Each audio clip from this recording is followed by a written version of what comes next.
Agora sim, bora começar o vídeo com aquele tradicional giro de notícias para contar que o Vasco liberou Hugo Moura e Tietê para buscarem clube. Se eles não encontrarem nada, podem ser reaproveitados no segundo semestre, mas a ideia é que os jogadores sejam negociados, sejam liberados para jogar em outros times da Série A, B ou até no exterior. O Igor perguntando como é que tá o Vascão dele, cara, acho que tudo tá meio condicionado à venda da SAF, né? Marcos Lamac e Pedrinho tiveram mais uma rodada de conversas, o memorando de entendimento está muito próximo de ser assinado, mas a grande novidade do fim de semana do Vasco foi o acordo com a Sportingbet, nova patrocinadora master do Vasco. O vínculo só se encerra em dezembro de 27. Há uma cláusula que permite, em caso de venda da SAF, que o contrato seja rescindido de forma amigável, sem custo para nenhuma das partes. Então o Lamac é compra e acha uma bet melhor ou maior, ele pode rescindir sem pagar nada. O Lamac é compra. Aí a Sportingbet não se sente confortável com o novo dono, ela pode rescindir. Achei interessante, achei legal esse modelo adotado. Sobre as cifras do acordo entre Vasco e Sportingbet, são 25 milhões, deixa o André Cury. Boa noite, Nicola, é verdade que o Vasco vai contratar o Gabriel Peck? Não, o Gabriel Peck foi especulado no Cruzeiro, a pedida do Galaxy é de 10 milhões de dólares, número que assustou o Cruzeiro, tá? E o objetivo do Peck e do Carlos Leite, que é seu representante, é encontrar um clube na Europa. O Vasco vai buscar reforços, há uma discussão do Pedrinho com o Marcos Lamac sobre contratações, mas essas contratações elas vão avançar a partir do momento em que a SAF do Vasco estiver vendida, porque já há um novo dono operando, ou em vias de operar, né? Acho que em vias de operar é o português mais correto. O Catri está querendo saber se Yerry Mina pode pintar no Vasco, foi o nome especulado nos últimos dias, acho improvável. O Mina, livre no mercado, não fechou com clubes brasileiros que o tentaram, como por exemplo o Galo, agora com um contrato no Cagliari até 2028, titular absoluto, livre das lesões, acho que é muito mais improvável que ele aceite, tá? E a Mina, que está a serviço da seleção colombiana, disputando a Copa do Mundo, inclusive a Colômbia está participando de um amistoso agora. Frederico Venâncio, novo zagueiro do Vasco, vindo do Santa Clara de Portugal. Deixa eu mandar uma mensagem pro Pedrinho. Vamos ver se eu consigo alguma atualização. Pedrinho, boa noite. Frederico Venâncio, esse eu não conheço não. Sendo bem sincero. Fábio Souza, Coutinho tem chance de ir pro Galo? Cara, o Coutinho não se aposentou, tá? O Coutinho optou por não encerrar a carreira. Mas alguém chegou a falar de Coutinho no Galo? Se sim, eu mando mensagem pro Paulo Brax. Coutinho, Galo. Deixa eu ver se alguém já fez essa especulação. Coutinho no Galo meia pode sair. Estão especulando, Coutinho no Galo meia pode sair. Vamos mandar mensagem pro Brax. Confesso que essa eu não tinha. Desculpas pelo horário. Agora já tá meio tarde, né? Responda quando puder. Queria saber se o Coutinho pode mesmo ser contratado. Felipe Coutinho, vocês gostam? O que vocês pensam?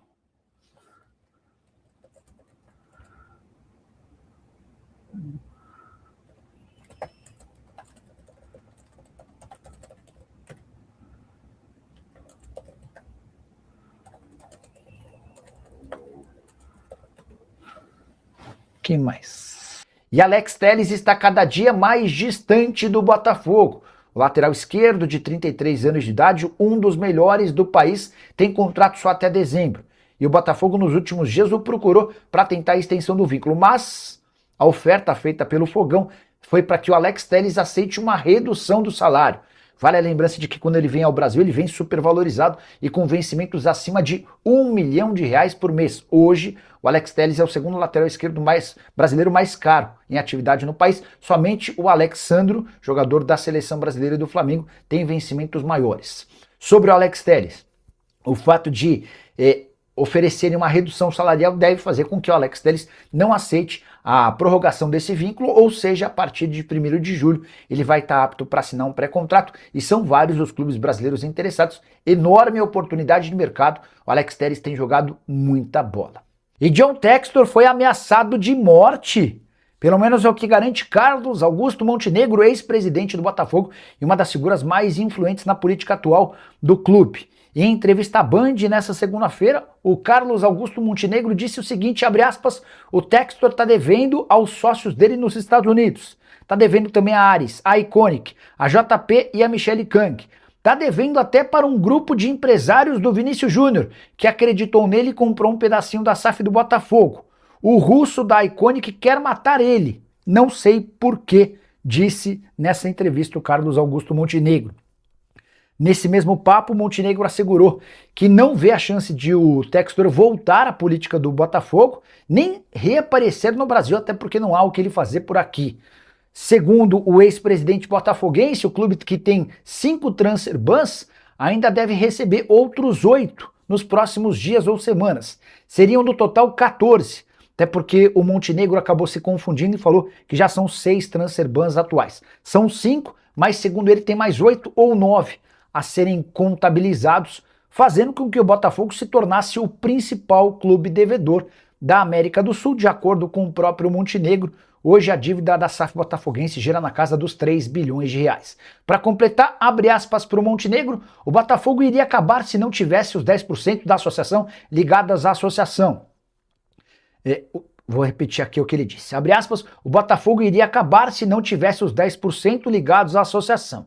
O Textor resgatou os títulos do Botafogo, mas a partir de 2025, metade de 2026, vivemos um filme de terror. Aí conhecemos uma característica do Textor, de nunca falar a verdade. Ele pegou todos os prêmios ganhos do Botafogo, com o Brasileiro, Libertadores e também a grana do Mundial. Isso dava 1 bilhão e 200 milhões de reais. E o dinheiro foi todo para o Lyon. Ele foi obrigado a sair da França por exigência da Federação de Futebol Francês. O que você pensa sobre John Textor? Essa ameaça divulgada pelo Montenegro? Usa o espaço para comentário e registra a sua opinião, beleza? Hora de falar sobre o Vasco, que tem novo patrocínio master. Depois de semanas de idas e vindas, Vasco e Sporting Bet se acertaram. A Sporting Bet vai assinar um contrato com o Vasco até dezembro de 2027. No restante dessa temporada serão 25 milhões de reais fixos, 5 milhões de marketing, 25 milhões de reais em performance comercial e outros 15 milhões de bônus esportivos. Para o ano de 2027 estão garantidos 35 milhões de reais fixos, mais 10 milhões em marketing. Tem 35 milhões de acordo com a performance comercial e mais 15 milhões de bônus esportivos. Importante registrar que o Vasco não tinha patrocínio master desde a virada do ano, e esse era um dos grandes incômodos na atual diretoria, que precisa de dinheiro de forma desesperada. Para completar, em relação a Sporting Bet e Vasco, há uma cláusula no contrato que permite às duas partes a rescisão de forma amigável, sem nenhuma multa, se o Vasco for de fato comprado. Marcos Lamack e Pedrinho têm negociações avançadas. Se a partir da compra do Lamack ele entender que o patrocínio é ruim ou a Sporting Bet achar que não vale mais a pena ficar, a rescisão pode acontecer sem qualquer pagamento. Nicola Leila vai comprar o Vasco, Antônio Araújo. Na teoria, a compra do Vasco está sendo feita pelo enteado dela, pelo Marcos Lamack. Mas o que todo mundo no meio do futebol especula é que quem vai tocar o Vasco mesmo a partir do momento em que deixar o Palmeiras é de fato a Leila Pereira. Nicola, a venda da SAF do Vasco já está fechada? Não, fechada não está, mas o memorando de entendimento entre Marcos Lamack e Pedrinho está bem perto de ser concretizado, tá? Idas e vindas, ajuste daqui, ajuste dali, problema na justiça com a SAF, com a 777 Carioca, houve também um outro movimento em relação à justiça, mas no final das contas a coisa vai avançar. E o que dá para contar é que Pedrinho e Marcos Lamack, inclusive, já tiveram uma conversa sobre reforços, tá? Foi a primeira das tratativas. A situação é bem clara. O Vasco só vai ter grana para reforço. O Vasco só vai fazer qualquer movimento de contratação com o aval do Marcos Lamack. Zagueiro do Palmeiras no Vasco é quente. O Hélio Fernandes deve estar se referindo quem? A Bruno Fux? Porque o único zagueiro que pode sair do Palmeiras, o Benedetti pode ir para fora, né? O Bruno Fux tem seu futuro indefinido, essa é a grande verdade, tá, Fernandes? O Bruno Fux tem seu futuro absolutamente incerto. A chegada do Barbosa deve tirar ainda mais espaço dele, embora o Abel goste do Bruno, né? Mas eu não... Assim, sobre Vasco, né? O Vasco tem duas prioridades hoje. Encontrar um zagueiro e um volante. mesmo com a manutenção do Robert Renan, que teve seu contrato de empréstimo prorrogado, a busca por um zagueiro. Surgiu hoje o nome do Mina. A chance do Mina ser contratado é muito pequena. Eu acho que o torcedor do Vasco nem deve gastar muita energia com essa história, porque vários clubes tentaram contratar o Mina. O Mina, em fim de contrato no Cagliari, preferiu renovar por lá do que voltar para o Brasil, agora com contrato até 2028, depois de uma temporada em que ele conseguiu jogar, se livrou dos problemas físicos e o time escapou do rebaixamento, tudo indica que ele permaneça por lá, tá bom? Fala galera, beleza? Mais um giro de notícias pra vocês aqui no nosso canal do Vasco, aqui nesta segunda-feira, dia 8 de junho de 2026, com muita informação do maior clube do Brasil, o Clube de Regatas Vasco da Gama, o gigante da colina, aquele que abala, aquele que alucina todos os mundos aí, né, cara, com o trem bala da colina mesmo, o maior clube do Brasil, o CRVG, né, o maior de todos os tempos. Então, rapaziada, o Expresso da Vitória tá aí presente pra vocês. Muito obrigado a todos que vocês estão deixando um like, se inscrevendo no nosso canal, ativa também o das notificações, não esqueça de deixar o like.